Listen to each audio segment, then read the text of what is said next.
You can thank Sci-Fi Brony for that. That was glorious and horrible, Sci-Fi Brony.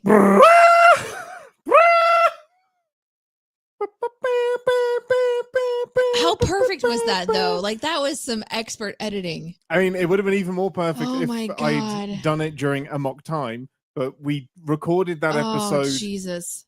We didn't record it live. We did it kind of off live. Oh, my God. Whew. Amazing. Whew. Love that. Thank you, Sci-Fi Brony. I wasn't told that was going to be happening, so nope. I was just as surprised and shocked and horrified and also humored all at the same time as you were. Today wasn't even at her computer. She'd gone to like sort out the dogs. Yeah, I was over here getting the dogs figured out so you guys could see a dog. Look at this terrified puppy. It's amazing. He's had a morning, hasn't he? It was not live. I was literally stood up here going, just shocked, absolutely shocked. Nope, wasn't live. That was all edited together by Sci-Fi Brony. Oh my God. Right. What a treat. It's amazing. What a treat. Yeah, I think if I know. After we finished the live show last week, I have a cupboard of things here that I've left behind since my last trip. And one of them, I have Disco, the Discovery, and I have the All Good Things Enterprise refit. And it fits perfectly in this fucking shelf. Oh, I will, Sarah. It's going to happen, but it's going to happen off. Don't take away my show. Oh, no. Don't take away my ship. I didn't say I was going to take away your ship.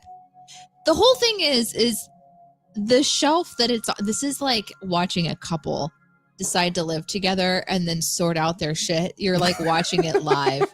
And most of my ship is just two ships like that you won't let me put up. And it's like, I don't want to be that person. So I'm desperately, I want to present myself as somebody who can be flexible, but there's just better options. Like we actually could put up a shelf there instead of using that, which is not. Okay. Do you know what the difference is between using that and putting a shelf up for one ship? That required no work. Yes. That is so low on the list of things that I would like to do. This is just like a quick fix. Yeah, I mean, I understand. It's just that's not designed for. So that is. Can you show them what it's at? No, not the ship. Yeah, what it's inside of. What the ship actually I can fix. This is from. No! Stop it! No! All hands abandon ship. All hands abandon ship. I have removed his camera. As you can see, it actually has a little, it's supposed to be, no! Get me! Okay, give me that. Oh my God. Yeah, exactly. Anyway, it's not designed. It's supposed to be closed. Okay. So for something that isn't designed, it works perfectly. Like it fits it in so great. You can't even close the door. I don't need to close it because when the camera's in the right place, you can't even see it has a door. Children, you look so tiny because I messed up your camera. I'm so sorry. Right, hang on, I've got to get my framing right for the Enterprise. Yeah, you're gonna. You got to figure that out. Anyway, we meanwhile over here, my dogs are shaven and so scared because my my security system here at the house is wired into my fire detectors and my carbon monoxide detectors. And so when a battery is getting low, all of a sudden my alarm panel starts to beep, and the beeping is number 2 anxiety inducer for the puppies. So we could not find what was causing the problems. It took a little bit too long, and they're just so freaked out, and they're shaven, so they look like little scared rats today. They look like tiny little scared meerkats. Has he just buried his nose in the chair? I know, it's kind of sad. Amazing. But thankfully, he's like the button has been, it's all figured out. There's no more beeping. Now, technically, I also have no more fire detectors in the house at all. Everything has been disabled. There's batteries everywhere. It's a little crazy. Great but we'll time fix to that set fire later. to shit. We'll fix it after the show. And Sarah's just having her own conversation here. In my head, Ian is actually tiny, like you could hang him from a keychain. Oh, can we get little keychain Ians? And you press his belly and he tells you Star Trek facts. That's amazing. I want that. Hey, Lloydie. It's good to see you. And also, thank you for coming in, Polly. Yeah. Hello. Hello. Babylerinos. That's it's right. Pronounced Babel. Babylerinos. It's called Babylerinos. Not Babel. We do have to have that conversation. We'll have it when the show starts proper here in a minute. Has the banner been updated? No, of course not. All right, I'll do that. Fuck. Live while this is why you guys come here. You come here to see what happens when we record Star Trek shit live. Okay, By there the we way, go. this I is look our a main bit show. taller now. Fuck. TOS Babel. Like Gavin, it's pronounced Babel. Is that right? Did I do that right? Does it look good? No. Okay. It's not. That looks good to me. That's not the thing. Hi, Slab. Ian will end up accidentally recreating the climax of Star Trek Generations. Why? Well, What it am would I be. You've seen Generations. You know what happens in that movie. It's so weird for you to look at me through the. Can you look at the camera? Sorry, yeah, I'm looking over. Here, actually, I'll raise up my weird. computer monitor so you can't make eye contact. Perfect. That's a little. That's great. I'm a little uncomfortable with eye contact. As is Twix, he's very concerned. You can't tell that I just lifted my screen up several inches, but it did. The Enterprise gets blown up. But it's not that Enterprise. I don't remember that at all. You don't Hold on a second. No, yeah, I have no memory of this place. The saucer section separates because the Klingon bird of prey has fired torpedoes through the shields, and then Data says, "Oh shit." And then Data doesn't say "oh shit." He says "oh shit." He does not. He does. No, he doesn't. He does. He's an android. He says "oh shit." He has language. Cuss. No, he doesn't. And then he goes. They fly the saucer section into the planet, and then it like disc golfs itself through a forest. Did you say disc golf? Disc golf, yeah. It's like it ends up being a disc, and it just like planes itself through a forest. And no one dies. I do remember a bunch of trees. Did you remember the saucer section of the Enterprise flying through them? I think so. I think at the time we were talking about how they just don't make them like they used to. Wait, what was it? I don't think we talked about that. Oh, no, we did. We did. Sorry, we did. Yeah, I'm sorry. We did. We absolutely did. Because physical models. I was like, that was a physical model that they crashed into shit, and it looks glorious. Oh, the emotion ship. Is that when he drank alcohol? It tasted terrible? Yeah, it tastes revolting, and he pushes Beverly off the side of the ship. Oh, I like that part. Yeah. Mm-hmm. I think I was the only one that liked that part. Yeah, I know. I love that part. I think Beverly massively overreacts, and Geordie's like, "That was not funny," and we're like, "It was fucking funny." Oh gosh, I really don't remember very much of this, and that makes me sad because it was very recent. We watched it at Christmas on Christmas Day, right? Wasn't it? No, well, it was my Christmas Day with your family. Yeah, so it was like a week after Christmas because I had come to town right afterwards. Yeah. Sorry. Yeah. It was like a week after Christmas. Yeah. Maybe like New Year's Day or something. I can't remember. But either way, it was this recently. Year. You watched it this year. Sorry, I apologize. I've had a lot go on. I've had things happening in my life. How are you guys though? Let's get to the real reason why we're here is because you guys are here. Thank you for coming to our live taping of Captain's Pod today. Not a taping. I wanna make it a thing. Is it not a thing? Can I not make it a You thing? can absolutely make it a thing. I think me correcting you is the thing. Here's what it is. You try to make something a thing and it isn't a thing, and then it becomes something else. Yes, like the Derper Prize. Like, oh, let's show off the Derper. You guys want to see the Derper Prize? She won't let me put the Derper Prize in the display box. No, because it's not yours. It's fair.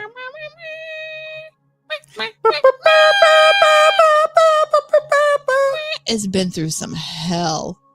Look at that. And the thing is, it's brand new. It is yet to be on a mission, and yet it's been through hell. You know how, like, they say that anything can fly in space? It can be whatever shape. Yeah, exactly. This would be perfectly fine. Exactly. Look at that. Look at this beauty. Great. It's been so Perfect long since you coloration guys as have well. seen it, you know? Yeah. Look at that guy. Droopiness. I had toothpicks holding up the saucer section. I just didn't think about the nacelles going droopy. Great question. I think this thing can Has only it? go negative warp. Oh. It travels backwards. It goes backwards constantly. Yeah, exactly. It goes this way. That's so true. The Derper Prize only travels. Hi, Danae. And Ian, my dad told me to say something funny or else you won't like me. Oh, He can't decide that on our behalf. We will not like you of our own willingness. I can never not like Baby Slab. Baby Slab is like, I don't even know. I was trying to think of like a character that I can't not love. Betty Boop. I don't have. You're like this guy, right? I can't not love that guy. Law? No, this guy. Data's Data? He's right Data. there. Yeah. Okay. Right Not there. Law. I mean, I like that. But I no. like that This is actor. amazing. Put that back up again. Okay. Put that back up. Okay. The same picture, Danae. Don't be a dick. No, put it back down. Put it back up. That guy, that's not Data on the left. Who is it? Because it's some stunt double playing Data. But it is because, Data. No, it's not. That's not Brent Spiner, because Brent Spiner is playing Law in that scene, and that person in the picture is a double. Let's go back to this important question. Would those nacelles generate a stable warp field? Yes, just not for very long, and only once. What's that? What's that? It's a Romulan warbird. A D-Deridex class. Sarah wants to know, is your dad like, you're embarrassing me in front of my friends. Quit it, Dad. I bet it's a reverse. beautiful stink eye. That is possibly the bounty. I'm not too sure, but it's definitely a Klingon bird of prey. Yes. I feel like this is you studying for like a test where like you have the little cards and I'm just like the most basic ones. That is Q dressed as the Sheriff of Nottingham in the episode Cupid. Look at that. It's so clever to have his Q medallion. It's so clever to turn it into that. Look at these little postcards. No, Danae, you're so right. I'm used to that. I read that as Babel Slab. Babel Slab. Yeah. Oh boy. Babel Slab. That's your Star Trek code name. Sin, Ian, if it was at Christmas, it was not this year that Danae saw Generations. Oh! It was the festive so period, probably January. Here's the thing. We celebrated Christmas with his family after Christmas because I wasn't able to get there until after Christmas. So we had a post-Christmas Christmas. I like the idea, Slab, that Baby Slab wants you to say something that has to be modded, and then you have to be the one that says that you can say whatever Baby Slab wants you to say. That's amazing. Anyway, thank you guys for coming to our live show recording of Captain's Pod. Today we're going to be talking about Sarah's favorite episode of one of them. Star Trek. One of them. Good point. The Tower of the Babel. And I want my Babel back ribs. I wonder if that's what an Andorian antennae tastes like a little rib. Oh my gosh. I don't think so. I imagine it's more sinewy. It's probably like what's bone marrow? No, yeah. Oh no, it would all be bone just marrow. Just like chewy bone marrow. But the squid thing that you have battered. Oh, yeah. What's it called? Pig's anus. No, in the Japanese restaurants. Someone will know.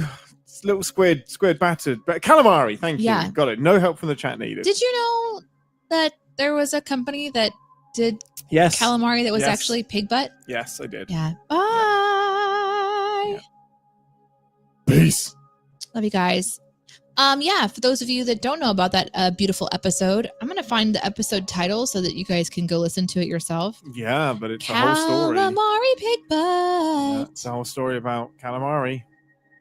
Let's see. How it doesn't really matter what you're eating as long as it's edible. So it was a This American Life episode, investigated the claim that pork bung was packaged and sold as imitation calamari. To be fair, according to the AI overview from Google, found no evidence that anyone had ever tried to pass off pork bung as calamari in a restaurant. However, it was an entire show. However, genuinely, fuck Google AI. Like, I mean, I love you, AI, but fuck Google's version, because I Googled this morning who was the attackers at the end of the episode, because I couldn't remember who they were. Orions. And Google AI confidently told me it was the Klingons, gave me a reason for why it was the Klingons and how they wanted to destabilize the Federation, and gave me like 6 paragraphs about how it was the Klingons. And I'm like, it's not the Klingons though. And of course, it's the Orions. So Google AI is, I would not rely on it as of yet. Okay. Giving you some shit. Either way, it's an interesting episode. I highly recommend it because it will make you think many, many times about what you eat.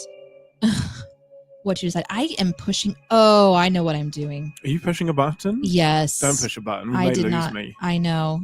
I really genuinely might. That was uncomfortable. My cord is touching buttons on my Stream Deck because I moved my Stream Deck, so that's interesting. Anyway, thank you guys for coming to the show today. As I've said many times, we are. Sorry, I'm sorry. We're so close. I just googled that in, and it says Orions. So, and then here's my Google AI overview. I don't know if it can get into focus. Your camera sucks. Your camera suck, it's blows. just really. Fuck. Camera But it says knows. in the Star Trek episode Journey to Babel, the attackers are Klingons who launch an attack on the Enterprise as it travels to a diplomatic conference on the planet Babel. So it's not even being consistently inconsistent. Anyway, Yeah, maybe it's because it's America. This is another one of our many problems. We are live on multiple locations, so no matter where you're watching from, thank you guys for being here. We're on Twitch, on my personal Twitch channel, also on the CinemaSins live channel, and we're also on the CSPN channel on YouTube, where you can find all of our previous recordings in this live format if it's something that you enjoy. We will pin your comments during the recording of the actual episode, and hopefully be able to pop them up in so you guys can see them.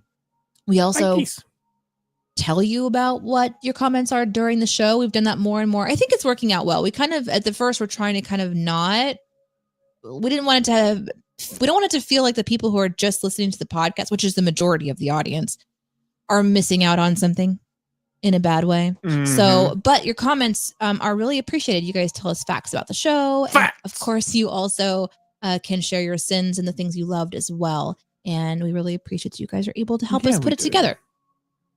So without further ado, let's go ahead and get started on today's episode. You ready, Captain? Let's do it, Ambassador. I need to find my paragraph. No. Welcome to 10 Forward, the part of the show where we grab something from the replicator and share our immediate thoughts and feelings on the episode we just watched. Most important question first, Ambassador. Is it Babel or Babel? Oh my God. It was only said once. Yeah, and that's all we needed. What would you like from the replicator? Did he say it wrong? They said Babel. I know he said Babel, but do you think that, like... Nope. You don't want to... Nope. I've been thinking about it nonstop. It was so distracting during the entire... I kept waiting for it to be said again so that I could be like, oh, no, it's a purposeful pronunciation. I think it could very well be the cast, like, just mispronouncing things, because the Klingons for a long time were called Klingon because they didn't like put a hard ON on it. So the cast just assumed Klingon was the right thing to say. So pronunciations do change. If Babel ever came up again, and I can't remember if actually no, it does come up again in the animated series, but I can't remember if they call it Babel or Babel, but I think they stuck with Babel. Yeah, okay. Interesting. Which is fine. But But it makes me wonder if I've been saying it wrong my entire life. I mean, as will not be surprising to anybody, knew about Babel through Star Trek before I knew any biblical reference. So I'm not the person to ask, because in my head, it's always going to be Babel. But I also wonder if it's just like, so okay, you know, you being a British man, does everyone say Babel like in England? I don't know. I can't speak on behalf of England. I mean, I could be. It could be. What if that's just... I'm just in the wrong circles. That could be an English versus American pronunciation thing. It really could. Yeah, it could be. It could be. We don't know. I do want to say here, though, that when it comes to pronunciation things, we are doing something here in the house. Anytime Ian's around Iris, she attempts to adopt something new. And right now she's trying to change her saying the word pants to trousers. And it's fantastic. It's so funny. She said at breakfast, she said, and these are pants. And she was holding up her underwear. Holding up the underwear, which is fine to say because you have that word in England. Yes. It was amazing. So yeah, it could be a pronunciation thing. It could just be a strange word thing. We'll never know. I wasn't able to find anything on a Google search before we started to record today. I did try to look it up to see. But there were others like me who were confused if we've been saying it wrong our whole life. I don't think I have been, because, you know, I think it's about who you're around. And I was around a bunch of Christians and they all said Babel. So yeah. I'm going to go with them, I suppose. You're going to go with the Christians. Amazing. So what would you like from the food slot? This is easy. Yes. Yeah. I know what you want. Can I guess? Yes, of course. You want the Play-Doh food. That's in my notes. I know it is. Did you see my notes? No, I did not. You looked at my notes. It's in my notes as well. It's in my notes. Yeah. I want the Play-Doh balls. It's all Play-Doh balls. And they spend so much time with the tiny people that are like pouring it in and then adding water. Like, no, too much. I want wine-soaked Play-Doh balls. They were so proud of that food prep because they spend so much time on that establishing shot of it. Yeah. It was a very confident shot. Confident shot. Either that or they really liked the extras in that exact moment. They really do. Like, we painted these people in gold. You will look at them. We painted them gold. A solid 20 seconds. Yeah. Look at all of the aliens that we've splashed out. Instead of like spreading them out throughout the season, we're going to put them all in one episode. One room. Yeah. Blow it all. We've got the makeup guy for one day and they are going to do a great job. So are you wanting the same thing? Are we both getting the same thing from the replicator today? No, I want a ship that can travel at warp 10, but only for one episode and then it blows up. Because I don't know what warp 10 means. It means fucking fast. It should mean more than that tonight. Anyway, give us a synopsis of this layered, multifaceted episode of the original series. Yeah. This episode has so much going on. I can definitely see why it would be a fan favorite. There's like when we got to the murder mystery part of it, I was like, oh shit. Yes, a new genre. Oh wow. We're doing this now. So it's like the only thing that this episode is missing is a wedding. So like we could talk about like there is everything in this. We have open heart surgery. Yes. We have family drama. We have mom slapping children. I mean, okay, grown man, but still. We have children, yeah. We have councils that are going to be either making peace or going to war. Like we have Andorians, we have black-eyed missing people. Black-eyed missing people? Their eyes are just gone. Oh, the Tellarites. So, you know, freaky shit. I love that. Just to side rail you a little bit. I love the prosthetic work on everything in this episode. Yes. But I wanted you to remember, you know, Jank and Pog from Prodigy that we recently watched? Yes. Same species. Okay. Tellarites. So I knew that from somewhere. It was in my notes to ask you that I remember there being a line recently about like you like to argue there's some kind of and maybe if it was in an episode of Strange New Worlds or possibly Lower Decks where there was a conversation happening at a table and the species likes to argue, so that was kind of used. Was that in Strange New Worlds? No, it may be, but it was definitely in Prodigy because I think Janeway, I can't remember exactly, but I think she uses the same line that Sarek does, which is Tellarites, you just like to argue. and it doesn't matter about what. So, but I think it's Admiral Janeway that says something along those lines to Jankum. So yeah, so the basis of this episode, I guess also in this episode you have stabbings, you have stunnings, you have spies.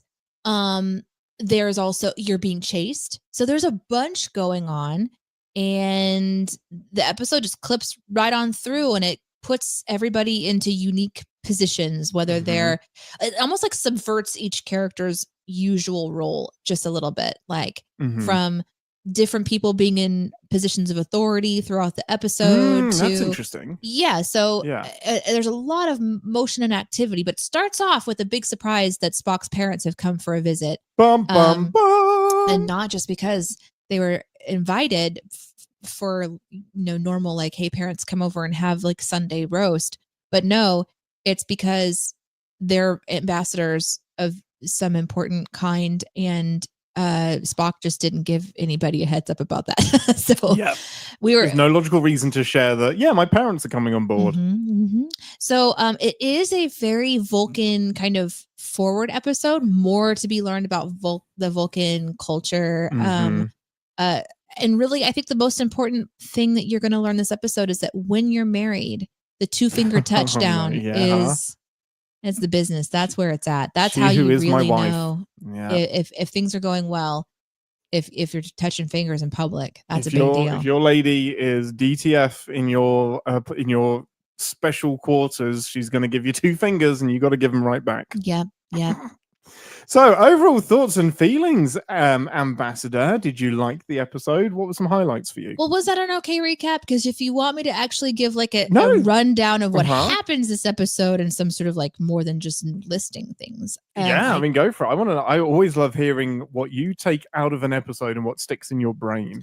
I think because there's so much packed in this episode, what's really happened is that there's the Enterprise has been sent to collect a whole bunch of different kinds of very important people that are going to be going to this council on this planet, Babel, to discuss peace talks, because one of the planets has a lot of dilithium crystals, if I remember correctly.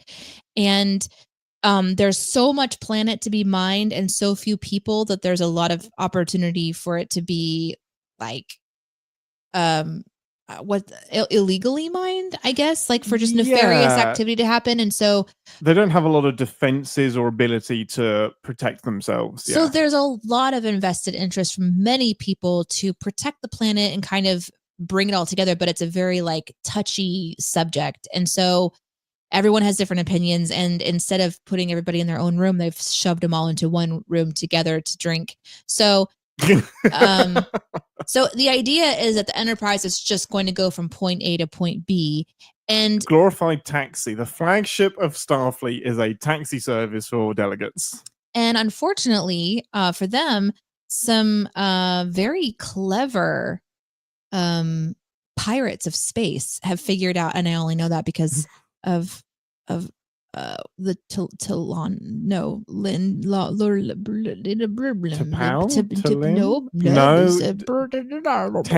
Yep, that's there we it. go. I get your noises. Tendi from Lower Decks is an Orion. So from watching that show and them kind of like going more into it, that was really interesting for me because you have some context. I love that. This seems to be maybe like an offhand mention. Like maybe Lower Decks would have taken that Orion reference and then spun into something deeper like later on. But the Orions have planted a spy into this group by dressing them up or genetically altering them to look Andorian. And so they're receiving signals from an Orion ship. And I think the idea is just to cause as much chaos as possible to kind of subvert this whole thing happening. But I don't know. Did they poison Spock's dad? Because no. This is what's wild about this episode is that it crafts so many different storylines together and different, like we said, so many different genres. Spock's Sarek is just he has a heart condition. Like he's old by human standards, but kind of like middle age, I would say like 60s by human standards. But he has a heart condition, and it's completely separate from anything else. It's Is just it? completely separate. It's just a driver to make the command stuff difficult towards the end of the episode and to give like Spock a way for them to connect. It has nothing to do with the Orions. Totally separate. It's interesting because I was trying to search through my notes. I don't know if you could hear my alarms going off, but it wasn't finding it. But I was looking through my notes because I think there was a reference to it happening 2 times before, and I thought that it was like during this thing. So I wondered if it was kind of two opposing sides. Yeah, one time was earlier, and then he went to see his doctor, and then another time happened right. It was before they went onto the ship, and a third time was on the ship, and the fourth time was in his quarters. Got it. Okay. Yeah. So he's having a heart condition issue, and somehow the Andorian, the fake Dorian, figures that Fodorian. Yeah, that's nice. The Fodorian. Fedora. No, they're all wearing fedoras. Yeah. Manages to murder someone like a Vulcan would murder someone to set up Sarek as the bad guy of the episode. So they're investigating Sarek. They're finding out that Sarek has a heart condition. They're trying to figure out who the spy is. And mixed in all of this, they've also added that there needs to be a blood transfusion. Spock has part blood. There's all of this talk about, and then there's open heart surgery during an attack. Oh, by the way, Kirk was stabbed.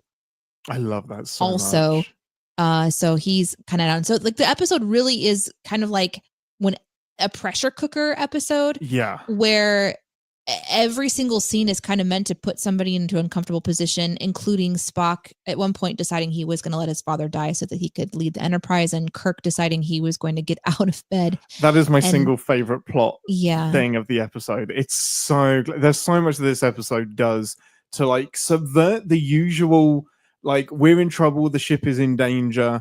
It's really, really well done. I love this episode a lot. Yeah. So it's kind of like it highlights the relationship between Spock, his parents, Spock, his friends on the ship, that you get to see like what they're willing to do to help Spock and Spock's family out. And then of course everything kind of turns out okay in the end because they kill an entire ship of Orions. Yeah, they sure do. It's really interesting that it's one of the weird things about this episode is that the species can all do things, whatever they need to, whatever abilities they need for the plot is the thing that they have. So Orions can suddenly do incredible prosthetic work. They can modify their ships to jump to warp 10 for a certain amount of time and then blow up. And the what else was it? No, that's it. But anyway, super duper convenient and stuff. We don't the Orions aren't really famous for that from here onwards. Yeah, I kind of thought so. It was an Orion in disguise. Or was it an Orion that had augmented themselves and then just like taped on the antenna? No, it's an Orion in disguise, cosmetically altered to look like an Andorian. So I guess they got a very small Orion. Interesting. Amazing. Chat corrected that Enterprise didn't kill the Orions. The Orions blew themselves up. So correct. So that's Thank you, live chat. Okay. So that's kind of a little more detail. That was a very, very detailed. Like you said, there's a lot of heavy lifting in this episode, but not heavy lifting in a way where it's on one topic and it has to catch you up. No. It's that there's just a bunch of things kind of all going on at once. And I think it was really clever because the idea is that the decision Spock has to make has to be one where he would say no to saving his father's life because protocol would dictate that he needed to stay at the head of the ship. So yeah, I thought it was an interesting episode. So overall thoughts and feelings on it? Yeah. I loved it. Yay! What about you? Is this one of your faves? Yeah, it really is one of my faves. I mean, I'm a sucker for Sarek. He appears multiple times throughout Star Trek, played by various different actors. Mark Leonard is my favorite Sarek. That's this one? Yeah, that's this one. He is, I think, my favorite Vulcan. Because for me, he embodies almost more, this is going to sound sacrilegious, but almost more than Spock what I expect a Vulcan to be. Because Spock does let his human half kind of in a lot more, especially as he ages as well, and when we like kind of revisit him in TNG. But Mark Leonard is like, and Sarek is 100% Vulcan, logic to a T, but he's not these like corrupt evil Vulcans like the Vulcan that we saw last week, the caricature of a Vulcan. Like he is such, he's more stoic. Like the stoic archetype of what a Vulcan should be. Like he is very much the template that every other Vulcan is kind of based off of now, because Spock isn't a great template with his half-human side. So with Tuvok in Voyager, I see more of Sarek in Tuvok than I see Spock. So he's so great. Yeah, I really enjoyed the character as well.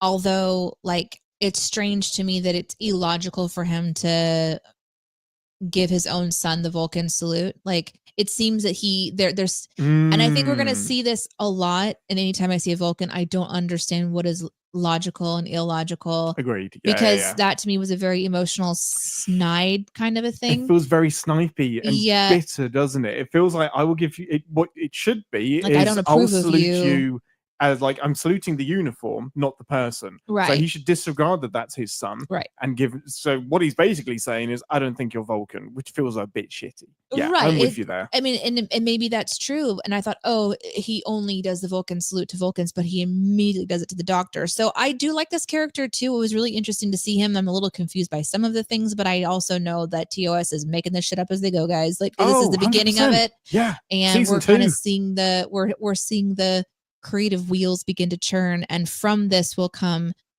so much more content, books and TV and movies that will try to like find the rules and find the nuance and refine what a Vulcan would and wouldn't say. And so I think like I'm more comfortable with the Vulcans I see now. Like I'm more comfortable with Strange New Worlds Vulcan or what other Vulcans have I seen? I guess like T'Lyn, Lower Decks. I really like T'Lyn. Yeah. She seems to be one that understands also, like, it might be illogical for me to say this, but it's logical because I'm with my friends and I'm going to jibe with them a little bit. Like, she's kind of finding her way into that. So seeing this character was really, really interesting, but I liked how like familiar he looks. They found an actor that to me kind of emulated Spock a bit. It's so interesting. I'm so convinced that he is vocal range. Yes. Yeah. I'm so convinced that he's Leonard Nimoy's father. And but he's the vocalization that really does it. Like the delivery that he gives as a Vulcan is so good. You kind of feel like he's watched a lot of Spock.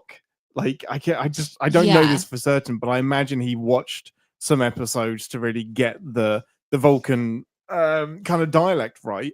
But maybe they just had a really good vocal coach as well that was really clear on what Vulcan should sound like. And he reappears in TNG in one of my favorite episodes of TNG as well. And it's so cool to see the same actor saying the same character, but after like 20 more years of Star Trek has been around, and how he plays a Vulcan 20 years later. Oh, he's so good. Mark Leonard is incredible. So good. The other gift that this episode gives us that I absolutely love, and is something pretty rare, is a variety of... Open heart surgery? Yes, open heart surgery, yes. Better than open brain surgery, which happens in another episode. Not kidding. And what I love is the variety of aliens that aren't just, hey, a different alien, a different human with like a nose ridge, or a human with like some markings or something. Like Andorians, Tellarites. I believe it's the first appearance of both the Andorians and the Tellarites. And I know you are a big fan of cosmetics and whatnot. So did you love seeing some aliens? Yes. I always love looking at the Wow. I always love looking at the TOS set. I kind of giggle when he goes to the wall to have a conversation, and these kind of unique things that are so different in my modern Trek. No comm badges. Literally have to go to the wall unit. Yes. And so similar. It's always fun to see how. I think this episode probably had some updates. What do they call it? Where they've altered it. Oh yeah. So the shuttle thing arriving, coming in, the ship exploding. And they do a lot with like the external shots where they kind of had an opportunity to update it for into HD. But then there's so much that isn't, and some of it's going to be the prosthetic work, and some of it's going to be the costuming or the fight sequence in the hallway, which I think is the real highlight of this episode. Personally, I love that so much. We're not gonna blow past that. It is a gift. It is such a sudden cut to Kirk insanity, because I think they're just talking in sickbay, and then it's sudden cut to we have no idea why this fight is happening. I love it. Fight, and then the double kick off of the wall into body slam, which I'm sure hurts Kirk more than the Andorian. I've learned something. I can't talk about Kirk action and have you not just like run off on I'm sorry. I love it so much because it's all him. He's like, this moment is about me. I'm gonna double fist punch you. I'm gonna do some crazy acrobatics. It's so fun. I love the prosthetic work, and what was really interesting to put like a little kind of connecting point to the Kirk fight in the hallway, and this is like the prosthetics seem to stay on during that fight, which is really, really good. You know, anytime the wigs can stay on and all of that, it still manages to work. Are you talking about Shatner's wig or the Andorian's wig? Does he wear a wig? He wears a toupee. I forget that every time. Uh-huh. Oh, he's so handsome. When he takes his shirt off this episode, I literally have an entire line that's just like, yes. Are you okay? Yes, sorry. Are you okay? I didn't spat my coffee out. Oh my God. What did I say? He's so handsome. I just remembered the first time he takes his shirt off in this episode, the first of 2 times. There's no need for him to be topless. Sure there is. I wanted to see that. There's no need. He's just like... you okay? I'm good. He's just in his quarters, like answering the computer. It's like, look at my nipples. Is that what you were looking at? Yes. I was looking at his arms, his broad shoulders. Yeah. That's really nice. He's a chunky boy. He's got these like beautiful like eyes. And he's just a very handsome. The way that they shoot him when he's talking to people, like the way the camera angles are, and the light hits his eyes and stuff. The hero like, they pose, know what they're doing. So well done, camera folks, cinematographers back in the day. Yeah, they know what they're doing. He's always got this like little smirk on his face, but when he does the action fight scenes, that's when things they go into a place of entertainment I do not go except for when I watch TOS fight scenes. Like I don't have anything else because I never got into like the kung fu, like the old movies with the old fighting. I never watched like Texas Ranger, which these are the extreme shows I can think of where there was fighting. There was a show in like the 70s where there was a Charger car and the two like the Duke boys that would get out. The Dukes of Hazzard. Yeah, and the A-Team. I never watched these, so I don't even know if I'm giving references that make sense to my point. That's how little I know. Yeah. But those kind of like telegraphed fight sequences are not banked in my brain. The first items to go there in a crazy turn of events in 2025, 2024, whenever we watched the first TOS and I saw the first fight, was it the Gorn fight was my first? Yes. How many people can say that this type of fighting, the first time they ever saw it at all, is something that was filmed in like whenever this was filmed, 60s or whatever. Yep. Like that's so freaking crazy. I've managed to avoid anything to compare it to. So anytime it happens, it's like this dazzling misfiring / firing of neurons in my brain that are like, this is something that you're looking at and you don't have anything to compare it to. Isn't it amazing and hilarious and stupid and crazy? And like, don't you like oddly respect it all at the same time? But isn't it like super dumb? Why is he putting both of his feet on the wall during a fight? It's incredible. Why did he do that? What a power move. It's because he has a huge dick. That's why. It's just an absolute power move. Like just wrestling nonsense. I love it. It was so crazy. I thought and this makes sense that he wouldn't do it because of course it's a hazard to the other person that you're acting with. Yeah. But he literally went airborne with his feet going out and I thought, oh my God, he's gonna kick this guy. That's awesome. But then it goes to the wall and that's when my brain stopped. I was like, that makes no sense. You burst. You cackled with laughter. It was so great. And I knew it was coming. I was like, just wait, which is why I got the GIF ready for anybody that wants to look at the live video of this. Oh my gosh. We've got a beautiful GIF of it up on screen. It's so fun. Yeah. But to go back to the question at hand, I loved the prosthetics. It was so fun to watch something like that, to see an Andorian fighting Kirk to watch the antenna flap around, to like, I don't know, it was a jarring moment because we were going from scene to hallway where there's a fight. And I think, it felt really like, whoa, what's happening here? So like you were really put into an off-putting situation. But the scene where everybody's kind of like milling around and your eyes are sort of allowed to wander through the room and you see people in various colored robes and different kind of skin tones, different clothing, different sewing patterns. This sort of attempt at showing the audience at this time what diversity could look like at some point in the future. And then adding in the prosthetic work, like the mask of the Tellurides is so scary. It's so good. I really love it. It's so scary. They managed to extend the brow to the nose bridge and then completely leave the eye sockets black so that you just can't see how there's no eye. Yeah. It's so off-putting. And then they give it this sort of, I don't know, pig-esque nose sort of a thing, almost like you would see some tusks or something. They're hairy. They have really interesting hands, and they have an opportunity at one scene to show it holding a cup. And they were very wise to put a red cup inside all of the fur so you could see, kind of the dimensions of this hand.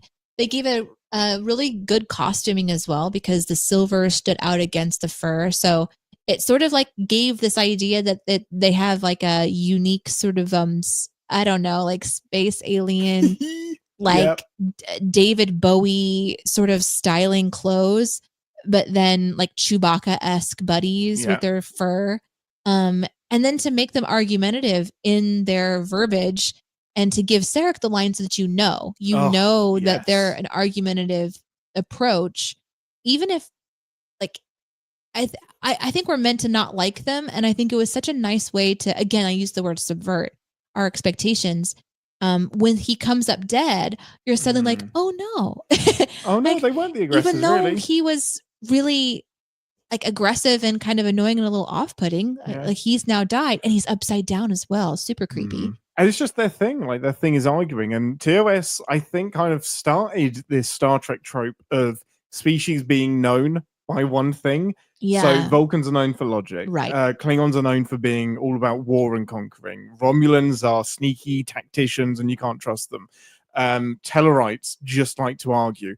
And this continues all the way through TNG. It's only really Lower Decks that subverts that and starts bringing in some of the, well, not all of them are like that because that's problematic. And they'll bring in characters like Tendi. They're like, well, yeah, not all Orions are slaves. A lot of them are slavers and space pirates. But yeah, a lot of them are. And not all of the Orion girls are dancers. But yeah, throughout, TOS really started that trope of this one species, to remember them and to make them memorable, have to have this defining characteristic about them. Which works for these like little bottle episode stories, because when they come on screen, you're like, I know what this episode is going to be about. I know kind of what to expect from this alien. And this is not an episode where you know what to expect. No, it doesn't give you chance. You're shifting between things like you think, oh, this is going to be then about about Spock and his parents. No, okay, it's going to be about his dad and this fight. No, it's going to be about his dad having a heart attack and he needs to have surgery. No, this is about his past and having a very scary teddy bear. No, this is about and just kind of keep shifting it around, so much so that when we get to the intense part, there's so much in my brain. I kind of lose a little bit of what I sometimes enjoy about Star Trek, which is the hierarchy of it all. So when it builds up to Spock being in the position of the captain and having to make his decisions, there's so much already crammed in my brain that I'm almost not respecting that as much as I want to, because it really was putting the focus on like heart surgery and that was really the big drama of it all. But I think the audience, would understand, especially at this time, like open heart surgery is a huge deal. Technology hasn't advanced medically as much as it has now. So, where we have pacemakers that are, inside of our hearts, and they can literally dial in your heart rate now with like they can make it go down. They can make it go up just by kind of like operating a little system.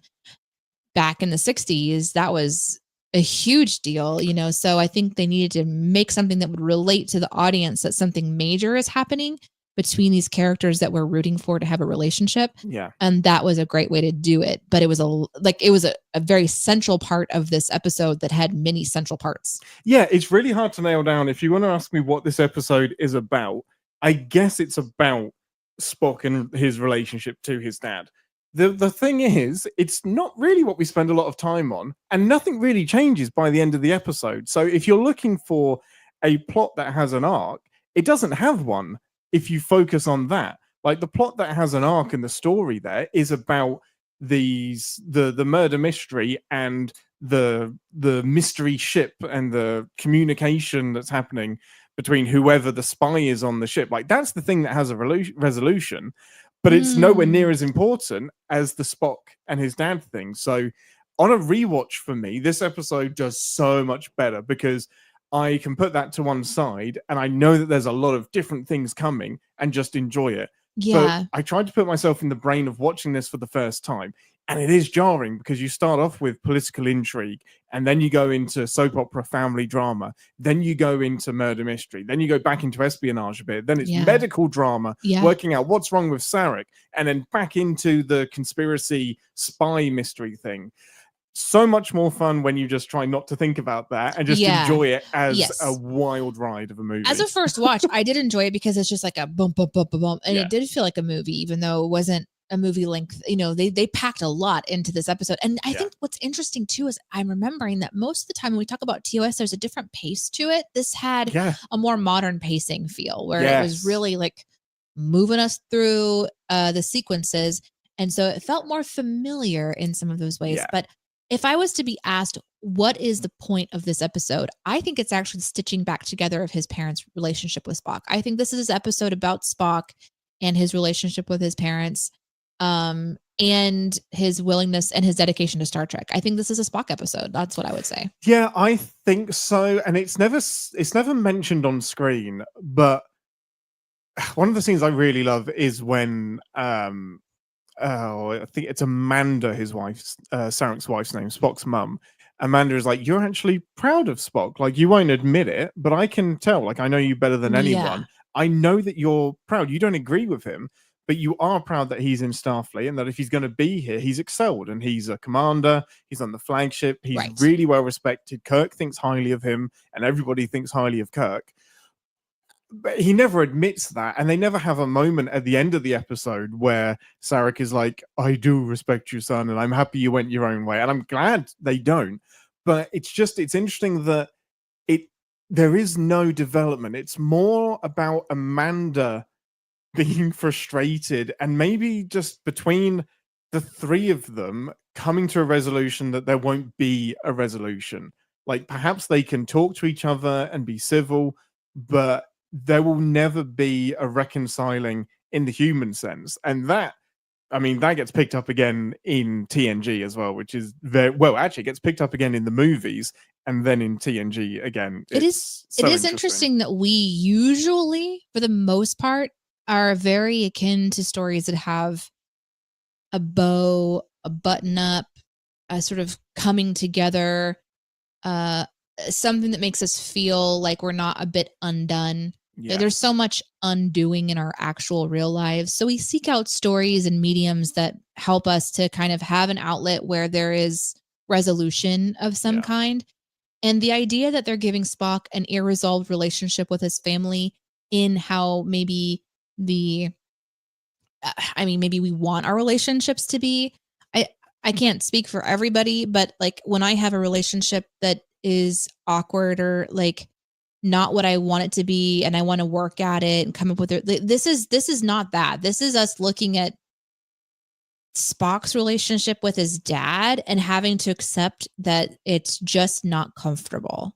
And I think that that's a really good thing to put on TV because not everybody has that Mr. Beaver, whatever would have been on in the 60s, whatever relationships we were seeing, as mediums out. Like, I don't know. I wasn't Happy Days. I whatever. don't know what was out. Just like I think we usually see, what do they call it? The nuclear family or whatever. Yes, that's just entire bullshit. Mm-hmm. And I think it's so important to not have that be what we're constantly hit over the head with. Like, relationships are complicated, especially with parents. And where maybe we want to see the Disney-esque version because you want to believe that it's all roses, it's just not always that way. And it's something to potentially strive for if you have that ability and you're with like healthy people. And this is just such an interesting example of, it's not even that it's not healthy. It's just what it is. This is Spock's dad being very logical, Spock's mom struggling with that, and then us being forced to struggle with what we want Spock to be, which is the kind of person that would stop everything from happening to save his father, because we're like, well, that's what you should do. But then he's making sense. Guys, I have hundreds of people on this ship. I have a protocol that I am like committed to. And when the mom is sort of like goes full on into this, understandably so, she doesn't want her husband to die. Yeah. And she's begging Spock. He said, what do you think father would say if I abandoned my post and potentially started a war and let hundreds of people die? Like, even my dad would say, don't do that. Sacrifice one for the many. So the episode does a lot in that realm as well. But I don't know. I really appreciate being uncomfortable because it means that you kind of care. Which is nice to feel when you're watching anything instead of the mindlessness. Like, I'm watching Murder, She Wrote a lot these days. I don't care at all about that. I don't care at all what happens if there is going to be a murder. She's going to question the police about why they can't figure it out better than she can. She's, I have no investment, no care at all. It's just something to put up on the TV. Yeah. But Star Trek continues to show me things like, oh, I care about that. Well, oh, I'm upset. Why am I upset? Oh, because I care. And that's a really cool thing to do. And it's really interesting to sort of put something out that's uncomfortable in a family dynamic. I really appreciated that. Especially back in the 60s. Like, I am amazed whenever we dip back into the original series for things it brings up that I'm like, man, shows don't do this today. Like, we send a lot of TV content as well. And I get so like tired of some of the cliches. And like, we've seen this argument so many times. The argument between Spock and his mum that you were talking about, I don't think I've seen that argument really anywhere framed like that, because I think this episode, now that I'm thinking about it, comes more down to Amanda coming to terms with what Spock and Sarek's relationship is, more than Sarek and Spock coming to terms with it, because she might be under this like impression that Spock isn't saving him because they don't have a relationship, because they're bitter, right? And he's like really as passionately as he can explaining, no, this is about duty. I was going to save his life because I'm the only option and it's logical, but now this has happened, the circumstances has changed, the new next logical option is to do this. My dad would agree. What are you complaining about? Our relationship has nothing to do with the situation that's in front of us. We're just two neutral people. And like most humans in Star Trek, Amanda is trying to apply her humanity to a very Vulcan situation. And what I love is that the show doesn't let her do it. It doesn't let her get through to him. The only way is through the other humans. Is through Kirk doing something extremely human and sacrificing himself potentially so that Spock can now make the next most logical choice. And that I want to be in that writer's room when like DC Fontana is just a freaking genius. And when they came up with that crafted like tapestry of how we're going to get everybody from A to B to C to D in an interesting and believable way, I'm just like, I'm in awe, because there's so much in this episode that gets beautifully intertwined together. Well, Star Trek is that medium that gets to do things that are really outside of the box by introducing a race of characters like the Vulcan. If you did this with humans, you would have someone that would be considered like a sociopath or something. Yes, they would be. Yeah, like Dr. House. Dr. House would be making this argument. An unfeeling person who would say, I'm going to keep driving the ship. Sorry, I'm the only person with the blood type for the person downstairs, but I got other business to do. Yeah. That can't like hit the same way, because we're going to come up with a whole bunch of reasons in our head why that would never happen. But when you give it to an alien species, when you do what Star Trek has done by inventing these sort of characters, these beings, these ways of living that allow us to explore what would happen in a scenario like this one. And then they invent the scenarios as well. It's just really fun. And I think it's important. I just think it's an important thing to see it happen.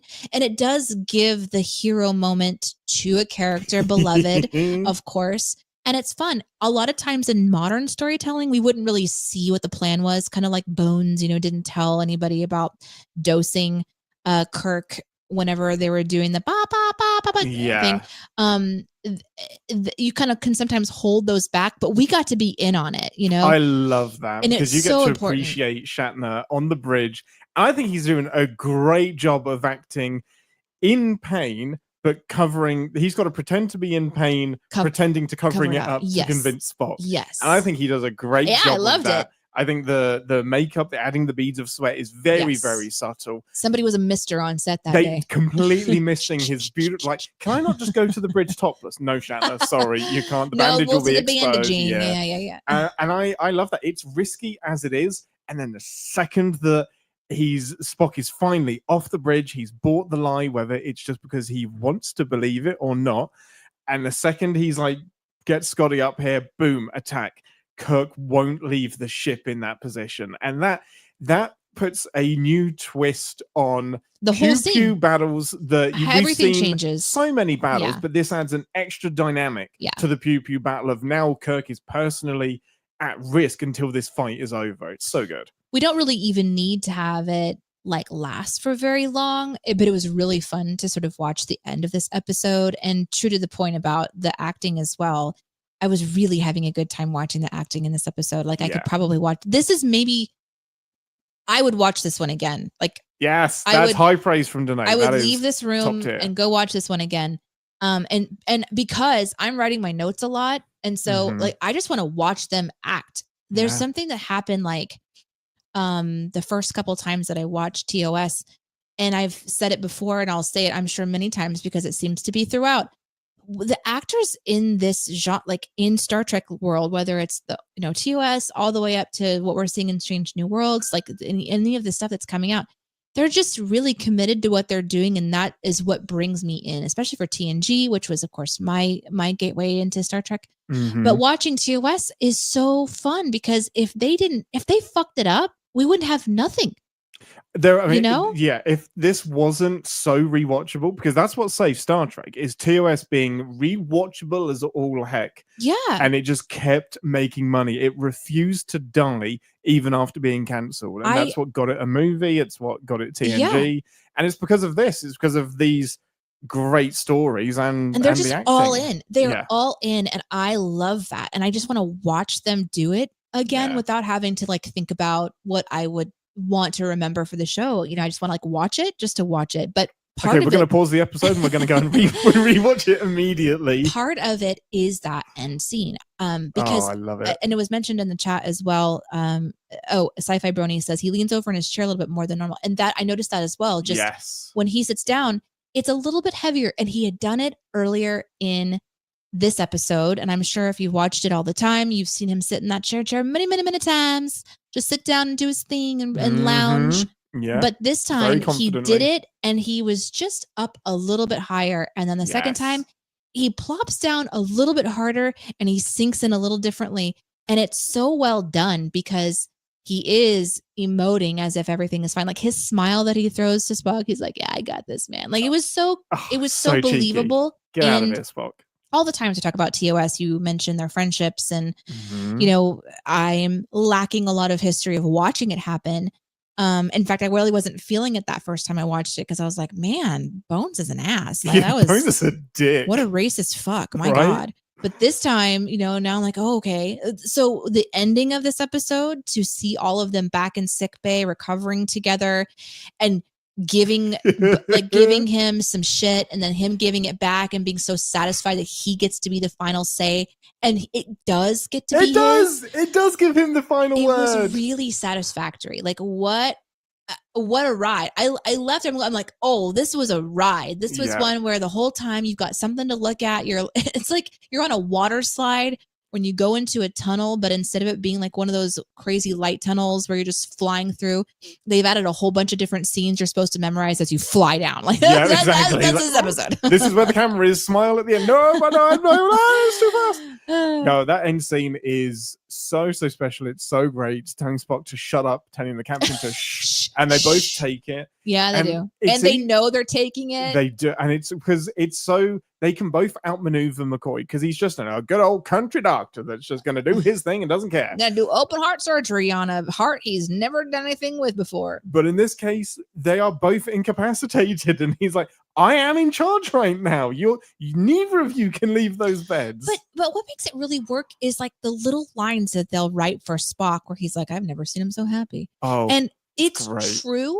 It's a logical thing to say, and yet it is so humorous at the same time because it's a compliment, but it's a compliment in a moment when McCoy is so stressed out that it's almost like shut up. And so it's just the timing of all of that to kind of just barrel towards the end of the episode after having completed the craziness. Like we could probably talk for another hour about this episode because there's something crazy going on like all across the field. But what do you want to focus on? Because we've kind of hit a lot of the top of the mind things, but what we haven't talked about the Orion's plan, the ship, Uhura and her role in figuring it out. Like we haven't really gone into any of those.